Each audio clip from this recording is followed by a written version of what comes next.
So hello my friends, Devaun Lennox here, PhotographyPX.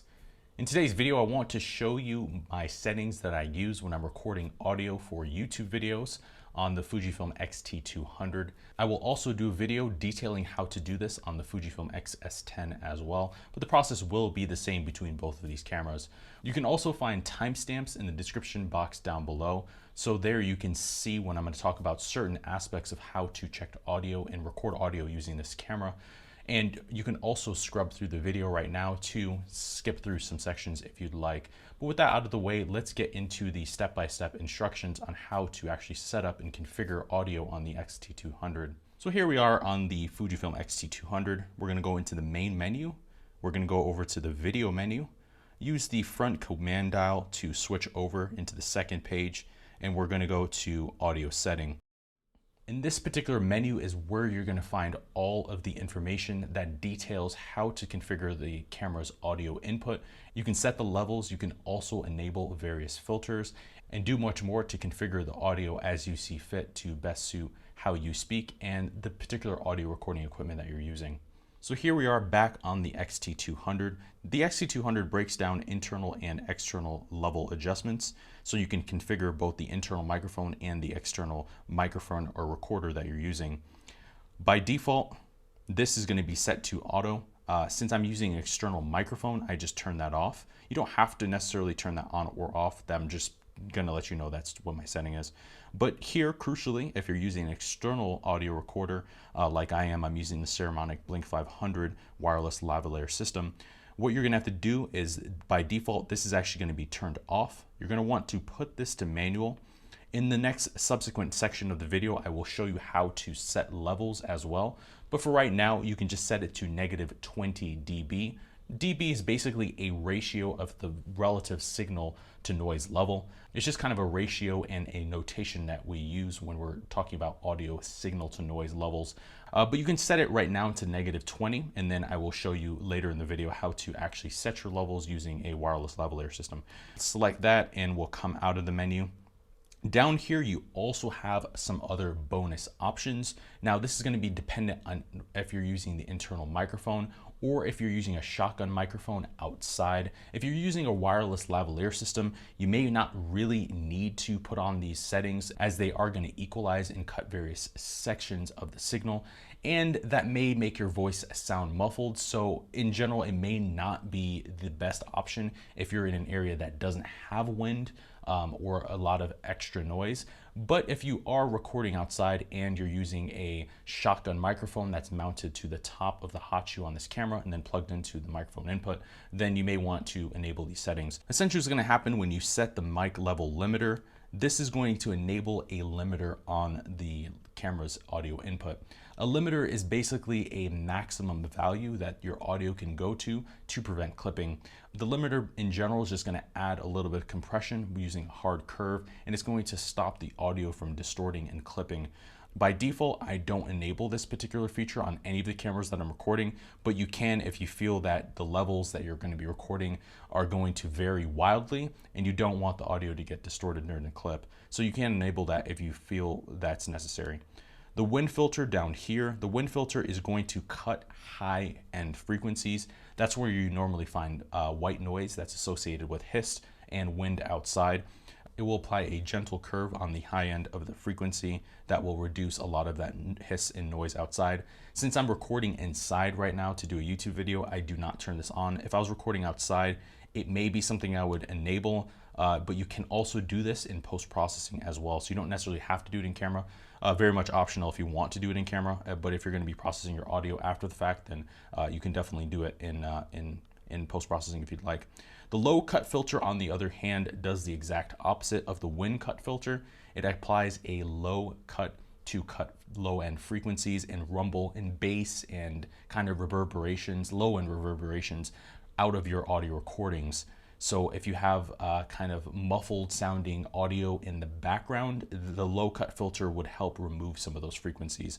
Again, I'm recording inside right now. I don't have any neighbors or anything like that walking around that would cause that low frequency hum and that kind of vibration in the lower frequencies. So I don't turn that on. But if you do want to enable that, that is what it's doing. It's just going to apply a gentle equalization at the bottom of the curve, and it'll basically help your voice stand out more. Another thing that you may want to play around with is going to be the headphones volume. This is going to be very much relative to when you're monitoring your audio, when you're first setting your levels. I'm using the USB headphone adapter that Fuji includes with the X-T200 and also the XS10 by that virtue. You just plug this directly into the USB-C port on the camera and you get a headphone output. This headphones volume selector here just allows you to change the levels. I think by default it's probably set to 5. I just turned mine up a little bit, but even so you can use the levels on screen to gauge the actual audio coming in, so your headphone output isn't set too loud and then you're thinking the audio is more loud than it actually is. So there's kind of a safety net with the recording.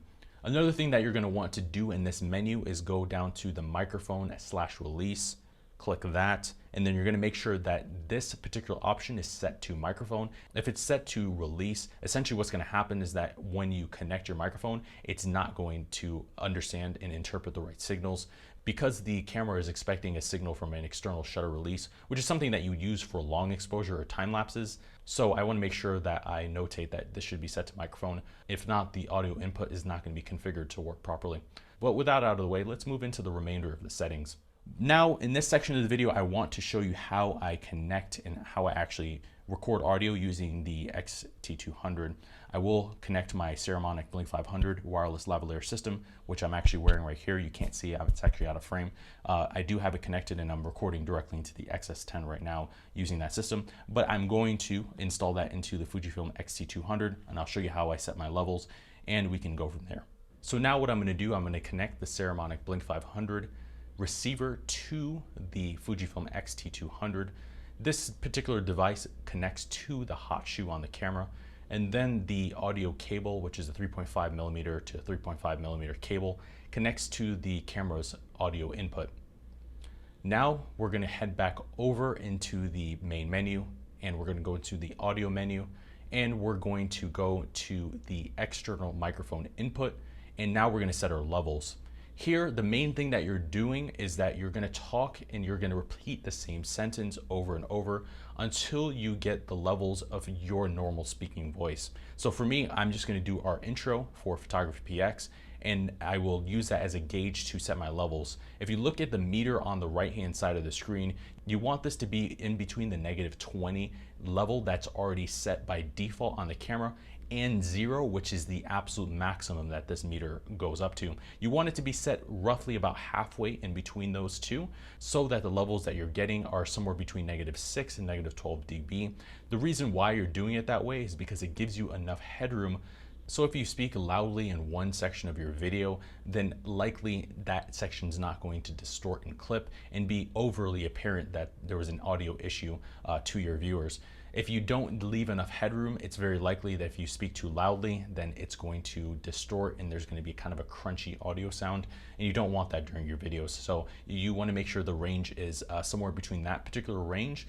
Additionally, on this front as well, setting it right there on most external lavalier microphones, it puts you in a situation where the levels of how you're setting the microphone are relatively low, and that you can increase the microphone's gain so you don't get a lot of hiss and noise in your videos from your lavalier or your microphone that you're connecting directly to the camera. Historically, using an external recorder for this purpose is better because you're not interfacing directly with the camera. That causes preamp hiss and other distortion as the camera is doing internal processing. But now I'm going to just say my sentence over and over again so that I can set my levels. So in this case, I'm going to say, "So hello, my friends, Devaun Lennox here, PhotographyPX. So hello, my friends, Devaun Lennox here, PhotographyPX. So hello, my friends, Devaun Lennox here, PhotographyPX. So hello, my friends, Devaun Lennox here, PhotographyPX." I know that's repetitive, but this is one of the ways that you can set the audio. You just want to be speaking at a very normal and natural pace, and also loudness as well, so that as you're setting the levels here, it's a true to life example of what you're going to be speaking throughout the course of your video. And from here, all you do is now just set up your camera on a tripod or a video tripod, or use a monopod, however you plan on filming. And now you can start getting great quality audio out of the Fujifilm X-T200. I hope you found this video insightful and that it helped you walk through how to do this on the X-T200. I will be doing a similar video for the XS10, but as these cameras do offer very similar interfaces and similar underlying technology, the process itself will be mostly identical, but I will record the video nonetheless. If you have any comments, questions, or concerns, or feel like I've missed something in the course of this video, please let me know in the description box down below. Also, while you're down in the description box down below, we've launched a new brand called pxpresets.com. PX Presets is going to be your next one and only stop for Lightroom presets until we launch Photoshop and other platform presets. But here you can find both desktop and mobile presets to get you started in a variety of different mediums more powerfully and upgrade your imaging and take your images to the next level. That link to pxpresets.com will be in the description box down below. Please check that out if you're in the market for some exciting Lightroom presets. But until next time, my friends, I've been your host, Devaun Lennox. I will see you in the next video.